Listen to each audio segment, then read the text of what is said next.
Okay, just a little quiz here quickly. Now, I'd like you to sit down. If you're an American, I'd like you to write down all the presidents that you can think of. I'll give yourself about a minute. Every president you can think of, okay? If you're not an American, I'd like you to take something else. Let's just take uh, prime ministers, or you can take baseball stars or football, whatever sports stars, just all of them you can think of, okay? All right. So what's going to do this just for a few minutes? Just write them down. It shouldn't take you very long.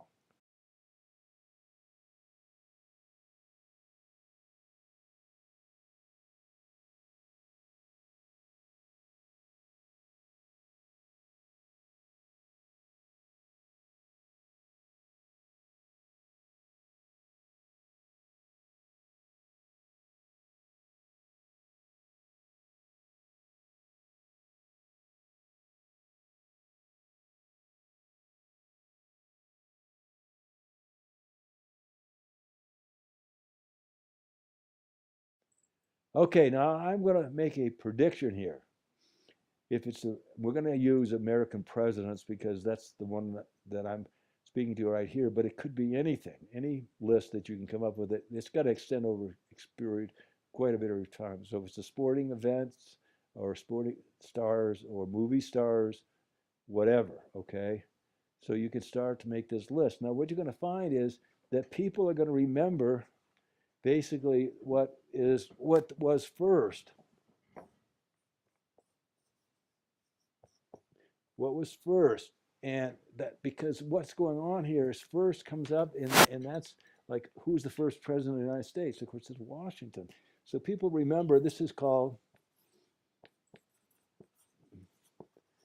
primacy, and people remember what's first or second. So think about it. Who's the first person you made love with? Who was the second?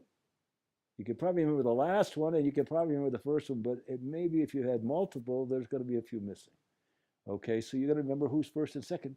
Now, what happens is, so you got first, and that is the very beginning, okay? And then you have the second part to this, okay? And that's called recency. I didn't spell it right, but that's okay. Recency, there's a Y here somewhere. Anyway, the whole idea here is you'll remember the last, like the President of the United States right now, who it is, you'll know that, you'll know who was previous, blah, blah, blah. But you get back about 5 or 6 or 7, you may not know. So primacy and recency are usually what you're going to remember. Now, there's one other piece here, okay, and that is in between primacy and recency, there's some that where they have basically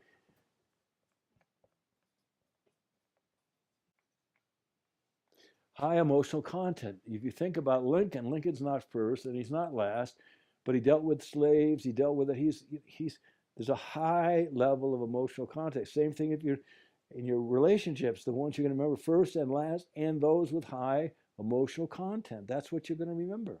So what does this tell you? It tells you several things. One is you want to make the domain very small, and so that you have first and last very short cycle, and then in between you're going to want to have the emotions in here for the ones that you want. So the whole idea is whatever you're doing, whatever your message is, you want to create a very short cycle time.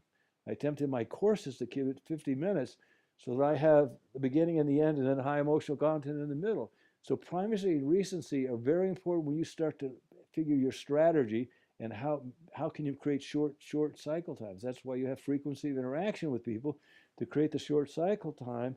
So basically it's beginning and it's the end, and so they're going to remember the beginning, they're going to remember the end, and they're going to remember anything with high emotional content. The rest is not going to be remembered. And what you basically want to do is create in the middle of all this thing, either primacy is to create some sort of story, because stories stick. Data does not stick like stories.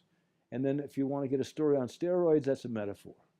In fact, that's why the butterfly effect, instead of the theory of initial conditions or dependence on initial conditions, people remember the butterfly. Why? Because the butterfly effect is a metaphor. They can handle the butterfly effect, theory of initial conditions.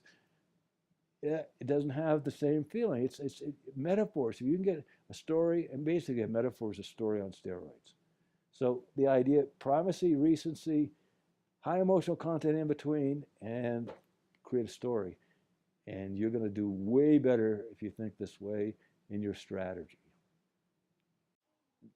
I learned from Bucky a long time ago that the bigger the picture, the more accurate your prediction. There's nothing in a caterpillar, if you just study a caterpillar, will ever tell you about scenario butterfly.